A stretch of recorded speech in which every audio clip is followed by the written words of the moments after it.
मैंने तो तय किया है कि मैं जब भी रिटायर्ड हो जाऊंगा, मैं मेरे बाकी का जीवन वेद, उपनिषद और प्राकृतिक खेती के लिए खर्च करूंगा। ये प्राकृतिक खेती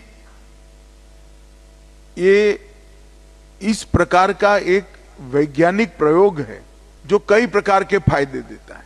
फर्टिलाइजर वाला गेहूं खाने से कैंसर होता है, बीपी बढ़ता है, डायबिटीज होती है, थायराइड की प्रॉब्लम आती है।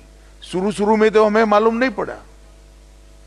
तो खाने वाले के शरीर को अच्छा रखने के लिए फर्टिलाइजर, केमिकल बगैर का खाना खाना, इसका मतलब है दवाइयों की जरूरत ही नहीं पड़ेगी। दूसरा, उत्पादन बढ़ता है। मेरे खेत पर मैंने प्राकृतिक खेती अपनाई है।